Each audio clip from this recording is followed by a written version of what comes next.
Assalamualaikum warahmatullahi wabarakatuh. Bismillahirrahmanirrahim. Asyhadu an la ilaha illallah wa asyhadu anna Muhammadar Rasulullah sallallahu alaihi wasallam. Subhanaka la ilma lana illa ma 'allamtana innaka antal alimul hakim. La haula wa la quwata illa billahil aliyyil azim. Rabbi shrah li sadri wa yassir li amri wahlul 'uqdatam min lisani yafqahu qawli. Allahumma salli ala sayyidina Muhammad wa ala ummati sayyidina Muhammad minal mu'minina wal mu'minat walhamdulillahi rabbil alamin. Alhamdulillah, pada subuh yang mulia ini kita semuanya diberikan nikmat sehat walafiat, panjang umur dalam kondisi ibadah. Moga-moga semuanya senantiasa mendapatkan rahmat ampunan Allah, diridai hidup kita dunia akhirat. Semuanya moga-moga diberikan husnul khatimah. Ala hadhihi niyah wa ala ma nawa salafus salih ila hadratin nabiyil mustafa rasulillah Muhammadin sallallahu alaihi wasallam.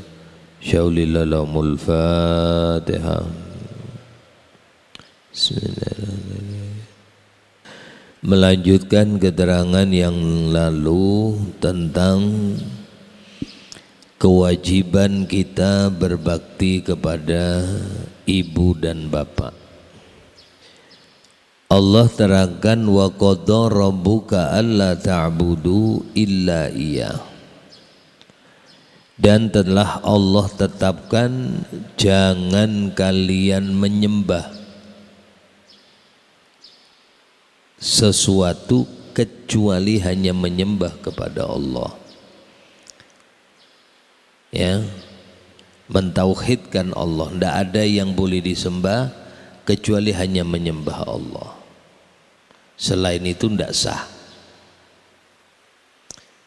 Kemudian Allah iringkan wabil walidain ihsana. Kepada ibu dan bapak kamu harus baik. Ihsan ini bukan sekedar, kalau hasanun baik. Kalau ihsan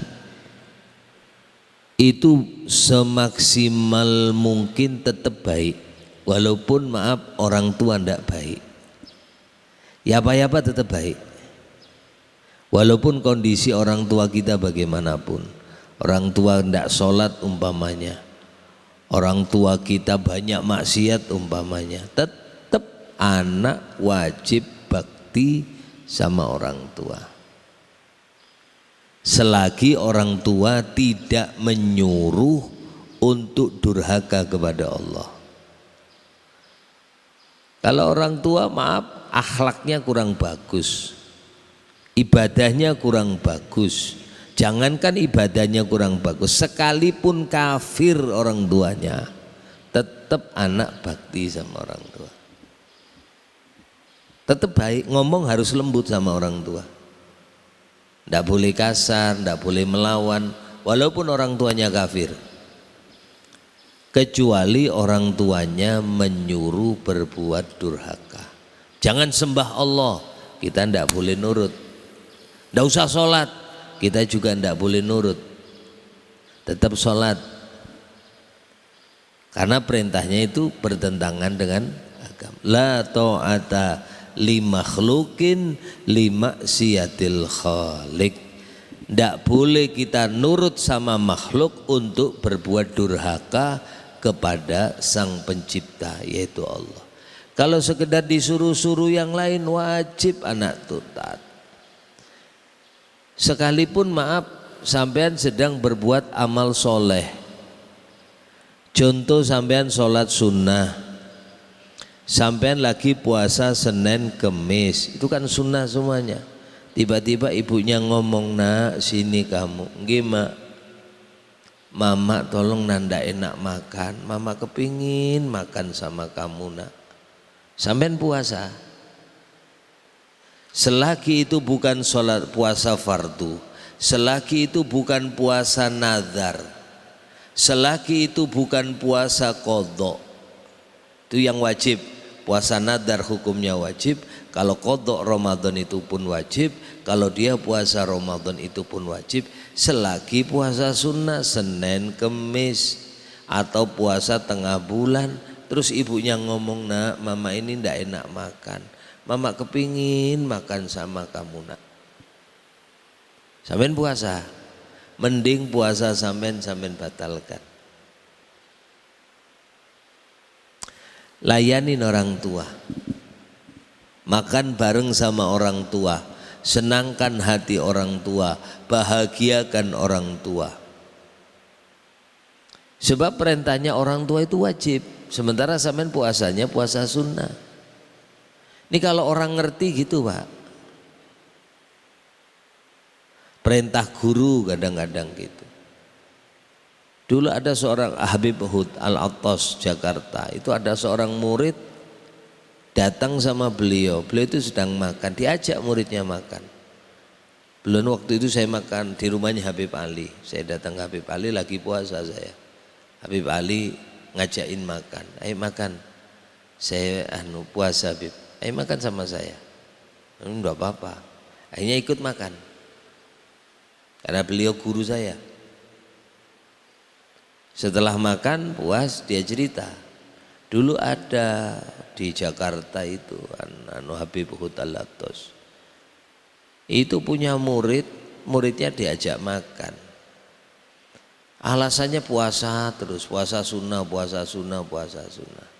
Dia tidak mau makan sama Habib Hud. Apa yang terjadi? Perintah guru adalah wajib, puasanya adalah sunnah. Semenjak itu orang itu terus menerus mendapatkan ujian daripada Allah karena membantah guru tadi itu, sampai matinya dalam kondisi tidak baik. Termasuk perintah orang tua. Ada dulu di dunia ini Pak, ada bayi yang bisa ngomong cuma 3, masih orok merah, ibarat tembun ini belum dilepas, bisa ngomong itu ada 3 orang sampai hari ini. Pertama yaitu anaknya Dewi Masito, tukang sisirnya Fir'aun. Sebab tukang sisir Fir'aun ini satu hari ketika sedang menyisir, sisirnya jatuh, dia mengucapkan kalimat tauhid, la ilaha illallah. Kaget kan, orang biasa zikir ya keluarnya zikir. Kalau orang ahli selawat kesandung kaki ya sallallahu alaihi Muhammad. Wah, kadang kesandung jedok innalillahi wa inna ilaihi rajiun, kejedok la haula wala quwata illa billah, kepreset gitu. Kalau orangnya purnu yang keluar ya ucapannya ya purnu, ya kaget ya. Makanya sampean biasakan yang enak-enak kalau ngomong, nanti pas nazak keluarnya enak ya, pas nazak keluarnya, karena rutinitas omongan itu nanti keluar Pak. Kenapa orang gampang baca syahadat ketika meninggal? Karena lisannya ini tiap hari seperti itu.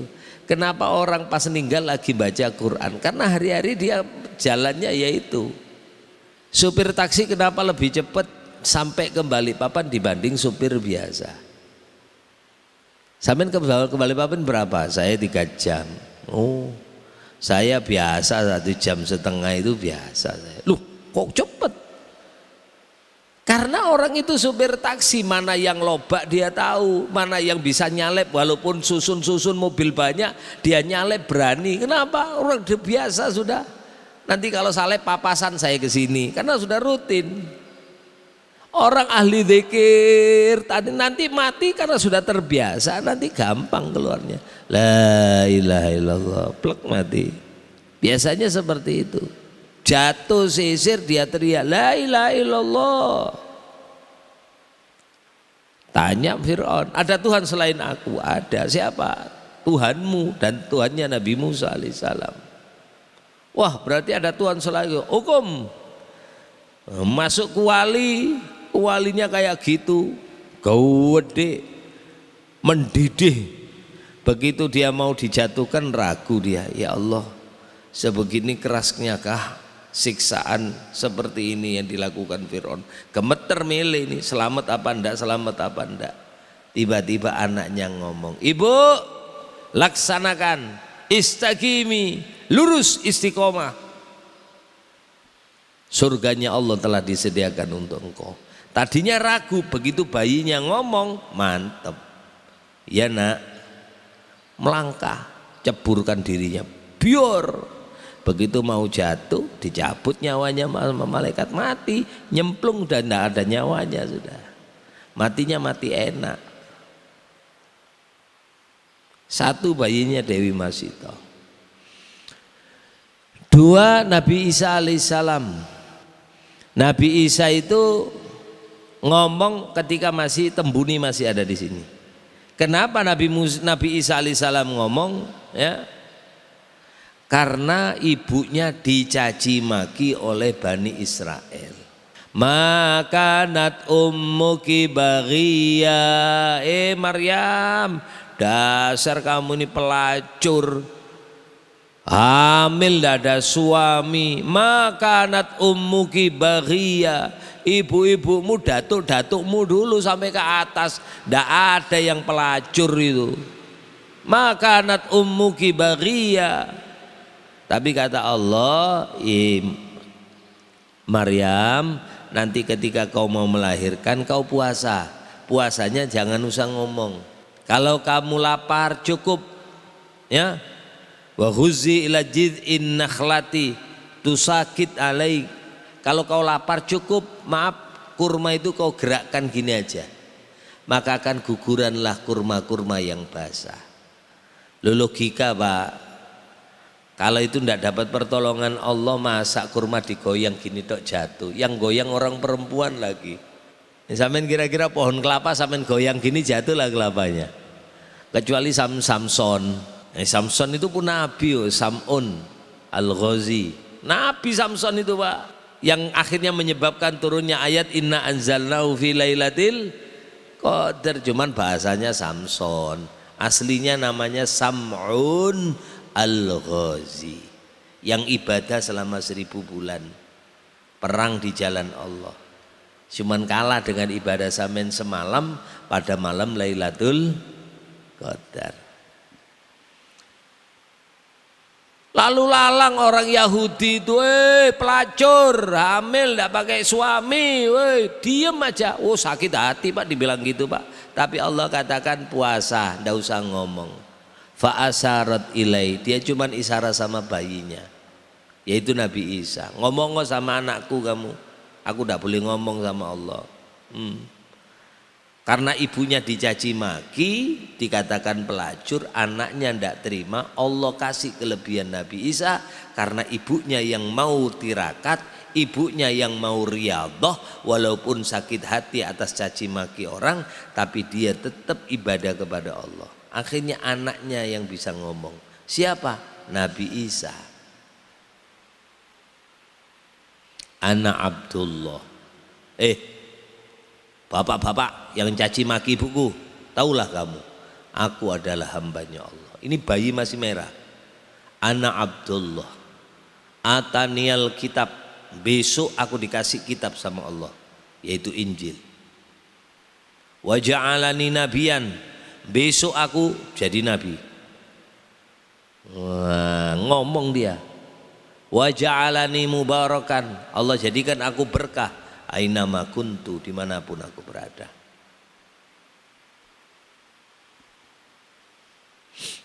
Makanya kalau ibu-ibu itu ahli tirakat, anaknya pasti mulia. Setiap anak mulia, kebanyakan ibunya ahli tirakat. Lek suami ini enggak terlalu pengaruh Pak.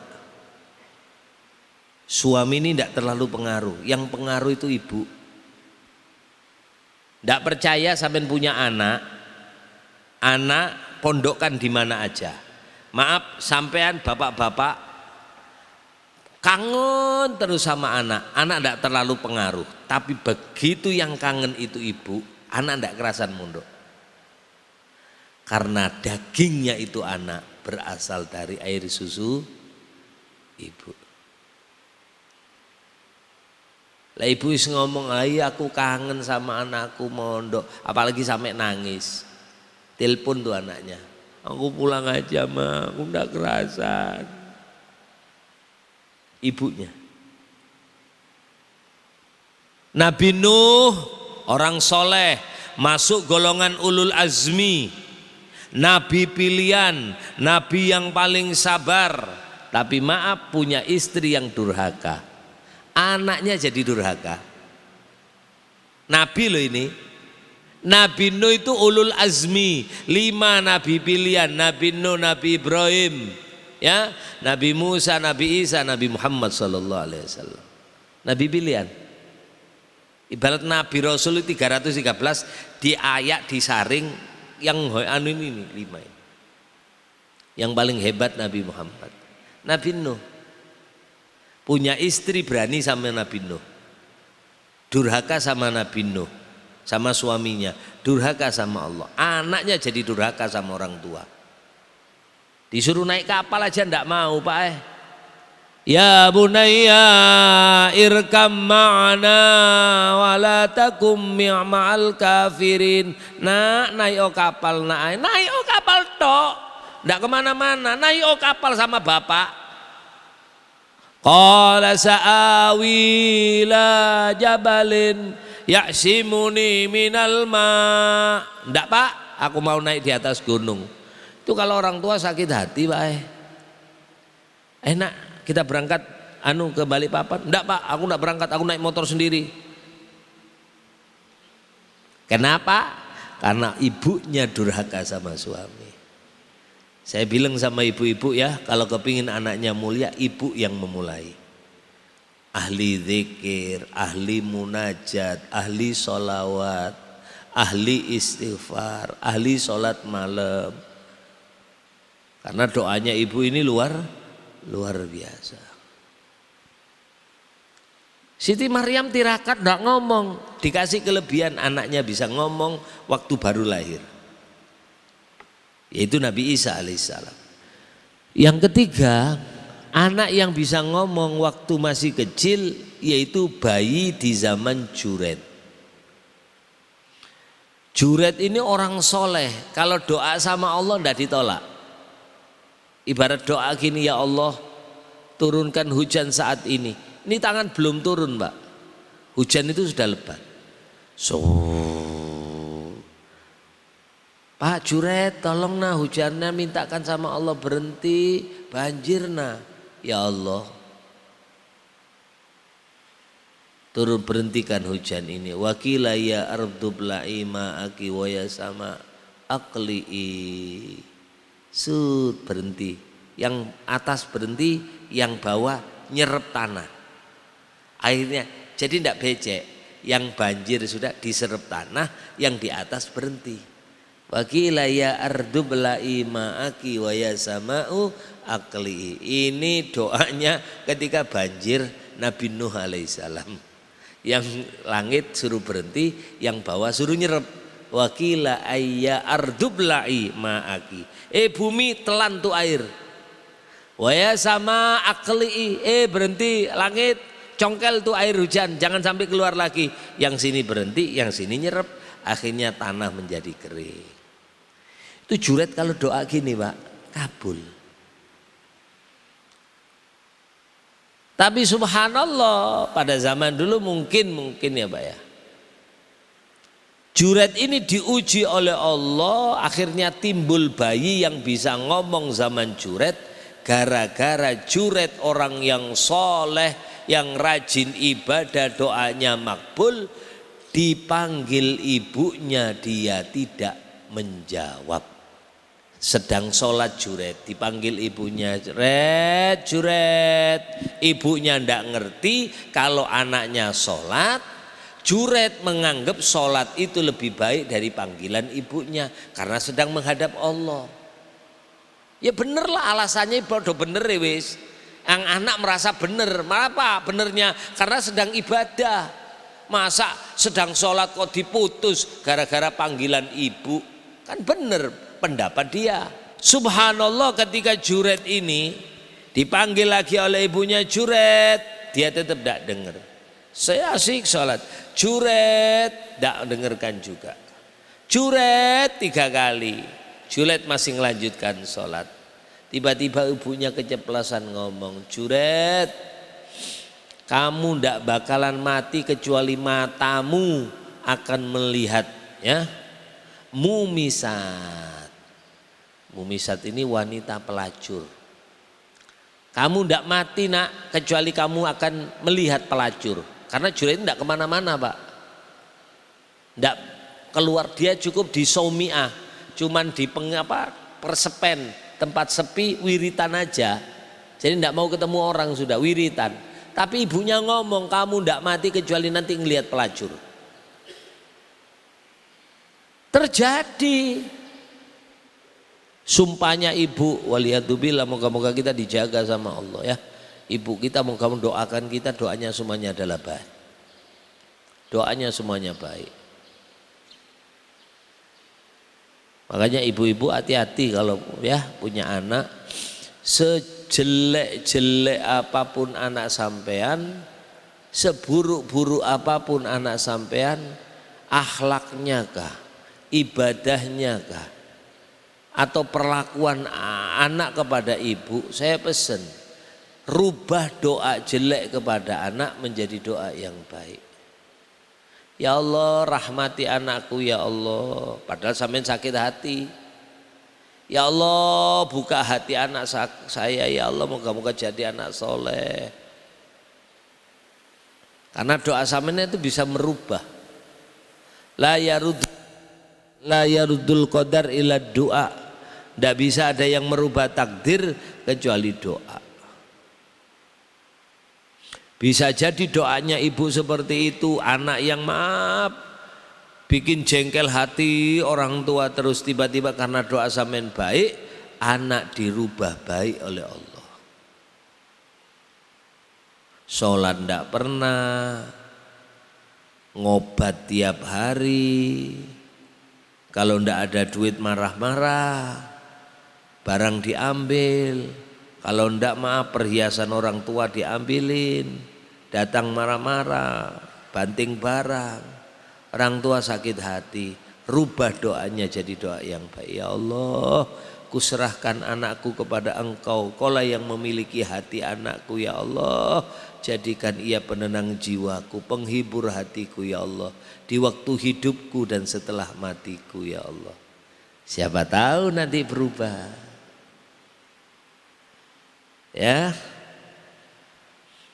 sekarang gini zamannya pak, ibu-ibu, bapak-bapak suaranya melengking itu zamannya. Kata Habib Ali bin Ja'far al-Idrus, kadang-kadang bencana itu bukan karena maksiat yang kelihatan di mata, bukan. Karena banyaknya perzinaan mungkin Allah turunkan bencana. Banyaknya minum-minuman keras turunkan bencana, bisa jadi. Tapi banyak kalau kau teliti, kalau satu kampung umpamanya ada perzinahan, belum tentu semalam itu ada orang berzina. Semalam sekampung itu loh, belum tentu ada yang berzina. Kalau kau lihat minum-minuman keras, belum tentu sekampungan itu ada yang minum.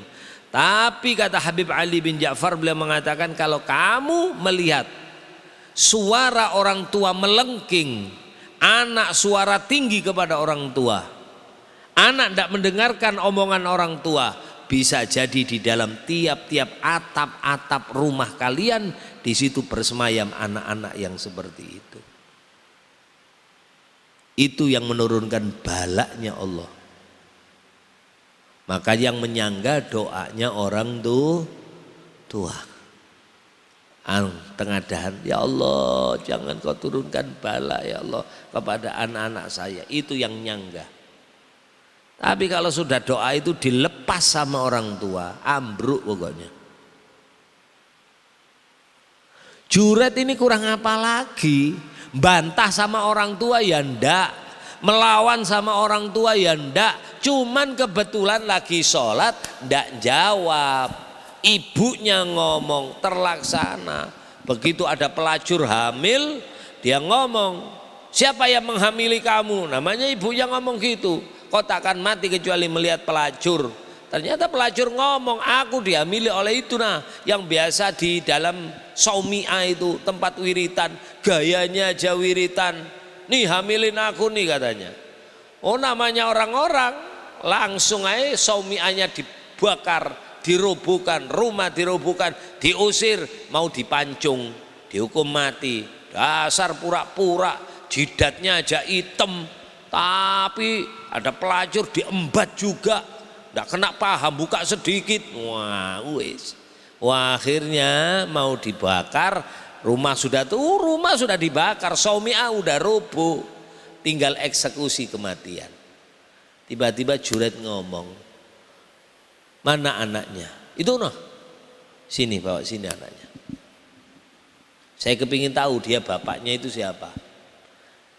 Begitu sudah dekat sama juret, disaksikan oleh ribuan orang warga, jempolnya bayi dipencet sama juret. Ya hulam, man abuk, pencet gini. Hei nak, bapakmu siapa? Langsung ngomong bayinya, ana waladus ana waladur roi hada. Aku anaknya tukang gembala ini, ditunjuk langsung. Nah, saksikan oleh kamu. Dia ngomong sendiri, bayi orok, bapaknya ternyata penggembala kambing itu. Kau mengatakan aku, wallahi demi Allah aku tidak berzina. Taulah kamu, aku diuji oleh Allah seperti ini gara-gara aku tak mendengarkan jawaban ibuku. Nyesel juret. Maka kata Nabi di dalam hadis, seandainya juret itu mengerti, niscaya dia datangin panggilan ibunya, kemudian dia tinggalkan sholat sunnah. Jadi kalau kita dipanggil orang tua kebetulan, apalagi orang tua kita Pak ya, maaf usia 70, berarti pendengarannya banyak yang berkurang. Suaranya lemah, pendengaran berkurang. Kalau dipanggil lekas datang. Panggil sekali lagi sholat, batalkan sholat. Datangin mak, apa mak? Itu lebih mulia, lebih mulia. Karena panggilan orang tua adalah hukumnya wajib. Fa'alaika bibtigha'i mardhatihima, maka wajib atas kamu mencari ridho keduanya. Sekecil apapun amalan itu kalau dilakukan untuk orang tua besar di mata Allah. Sampai Nabi katakan, satu suap nasi yang kau berikan kepada ibumu, Allah bangunkan istana di dalam surga. Satu suap nasi loh Pak, satu bulir nasi dimakan ibu kita, Allah bangunkan istana di surga.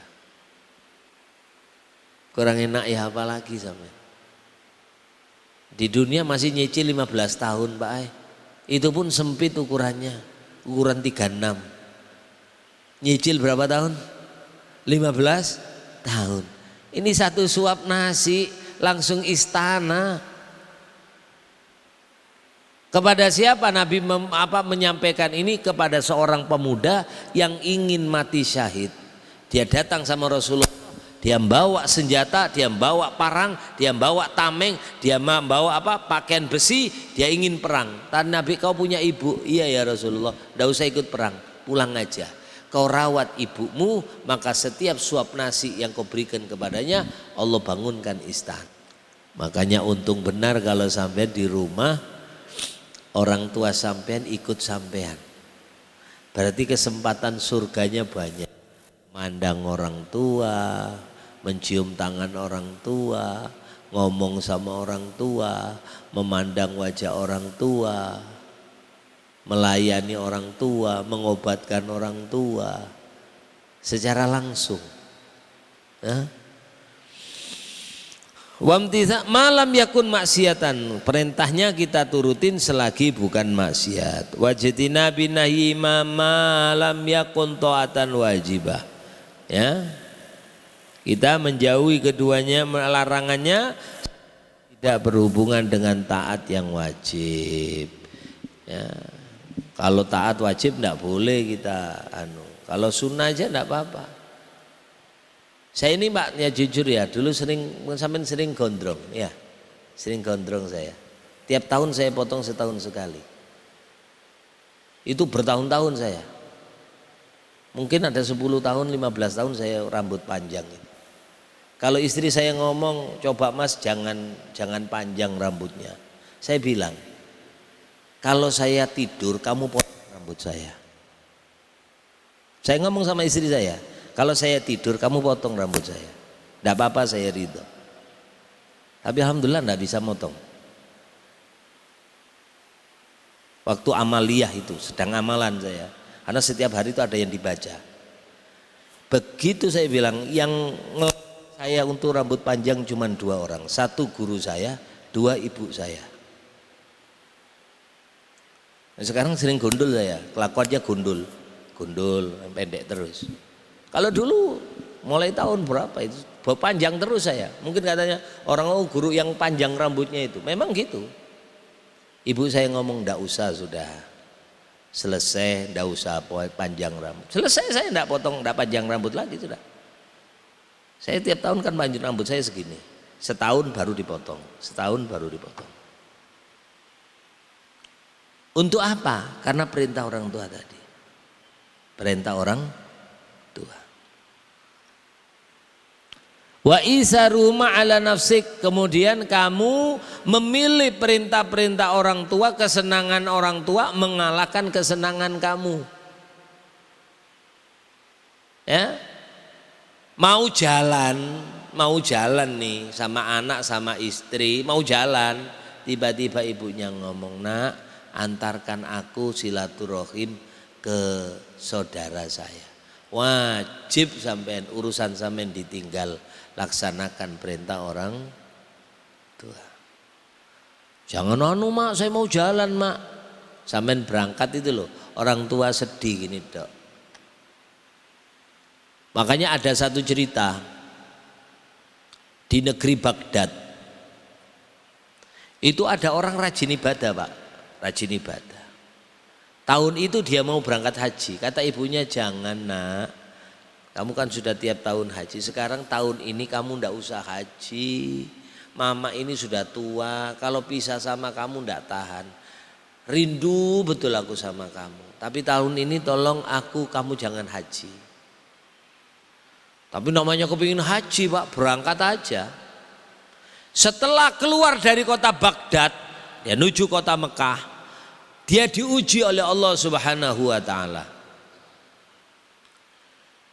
Dia masuk ke masjid, di masjid malah tahajud, sholat malam sendirian, wiritan. Tiba-tiba di kampung itu ada pencurian emas. Dikejarlah maling itu. Saya ternyata malingnya masuk masjid itu.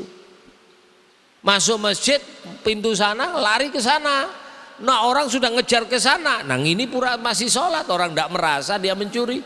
Malingnya lari, dia sholat, langsung ditangkap sama warga. Lah ini malingnya pura-pura sholat. Kebetulan pakaiannya sama, tinggi badan sama. Wajar memper-memper dikit. Akhirnya ditangkap. Begitu tangkap diadilin karena maaf emasnya banyak, akhirnya kedua tangannya dipotong. Jedek sambil lengan. Tiba-tiba maaf selesai dipotong, rombongan haji dari kampungnya dia lewat dari negara Irak. Kenal sama orang ini. Loh, kenapa ini orang alim ini kok dipotong? Kenapa ini orang soleh? Kenal semuanya, orang satu negeri dia terkenal orang baik. Apa jawaban beliau? Hadza, dengan tangan yang buntung duanya. Hadza laisa jazaa'u man syarak. Ini tangan dipotong bukan karena balasan mencuri, bukan. Hadza jazaa'u laisa jazaa'u man syarak. Ini bukan gara-gara pahalanya, gajinya orang yang karena mencuri dipotong, bukan. Ini karena aku tak mendengarkan nasihat orang tuaku. Allah langsung uji aku di tempat ini. Langsung Pak, pulang dia tidak berangkat haji, minta ridho sama orang tuanya dengan tangan putus keduanya. Ibunya ngomong jangan berangkat dulu. Karena itu sudah haji sunnah, beda sunnah loh ya. Beda kalau haji wajib, haji sunnah.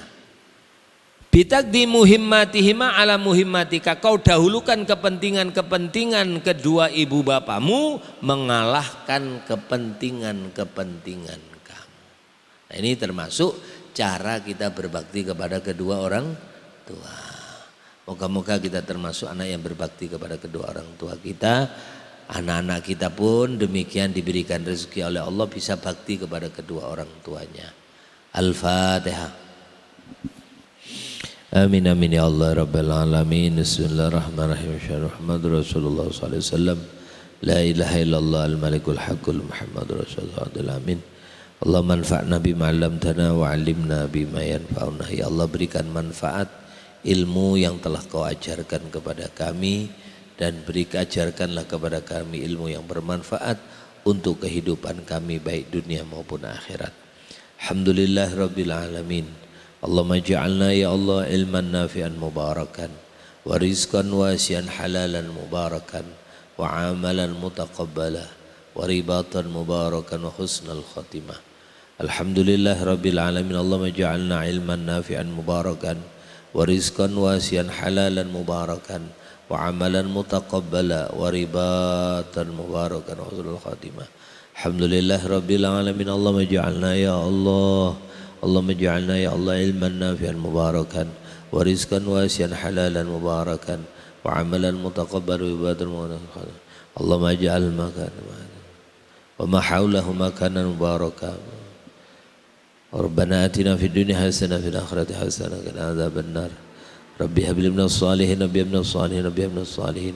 Rabbana hab lana min azwajina wa dhurriyyatina qurrata a'yun waj'alna lil muttaqina imama. Allahumma khtim lana bi khatimati sa'adah waj'alna minal ladzina lahumul husna wa ziyadah bi jahi sayyidina Muhammadin sallallahu alaihi wasallam di syafa'ah wa ala alihi wa sahbihi dawi siyadah wa sayyidina Khadir Bali ibn Malkan alaihi salam dil istiqamah wa sayyidi Syekh Abdul Qadir Al-Jilani radhiyallahu anhu karamah sallallahu alaihi wasallam bil ummi wa alhamdulillahirabbil alamin. Kurang lebihnya minta maaf, minta halal ridhonya dunia akhirat. Assalamualaikum warahmatullahi wabarakatuh.